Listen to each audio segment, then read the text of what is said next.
All right, so we're going to be taking a look at a cosecant graph. Now, it's important to keep in mind cosecant is the reciprocal of sine. So on the unit circle here, I've highlighted some of the key, at least the sine values of our quadrantal angles, and we're going to be taking the reciprocal of these values.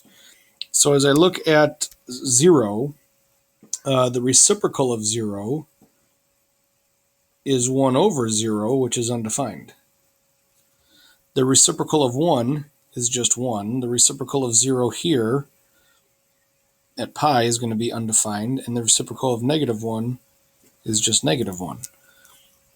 So we'll see if that's enough to graph a cycle of cosecant, and if it's not, then we'll just plot some more points. Get an idea of what's happening here. All right, so at 0, this thing is going to be undefined. So we're going to have an asymptote at 0. We're also going to have an asymptote at pi, so I can see that. And this should make sense to you. Why? Why should that make sense? Because if I'm thinking of a generic sine graph is going to come this way, come back down through pi, down at 3 pi over 2, and up to 2 pi. So there's a generic sine graph. Now, what happens at 0? At 0 here, the reciprocal is undefined, so that's why there's an asymptote. At 0 here, the reciprocal is undefined. The reciprocal of 0 is 0. So there's going to be an asymptote there. The other key points that we had now, I guess we could even draw at 2 pi, because again, it's 0, right? The output of a sine function is 0 at 2 pi. All right, well, what were the other key points? Well, the other key points were at pi over 2. At pi over 2, the cosecant value is 1. The reciprocal of 1 is simply 1. The reciprocal of negative 1 at 3 pi over 2 is negative 1. Now, unfortunately, that's not enough to sketch a graph. But we've seen cosecant graphs before, so it shouldn't come as a big surprise. If I were to plot all of these other points, or at least the reciprocal of these points here,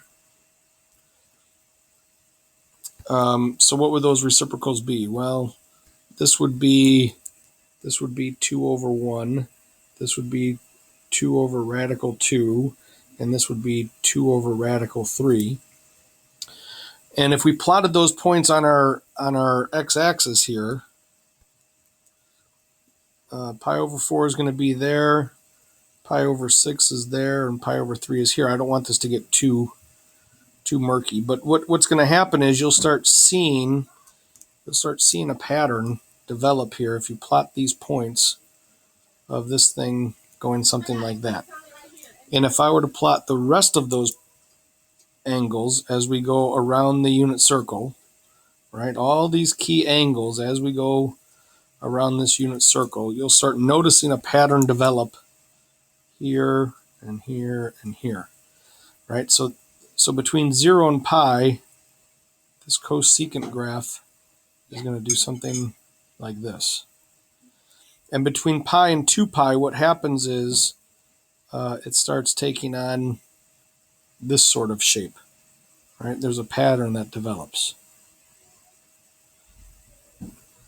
And so that is going to be your generic cosecant graph.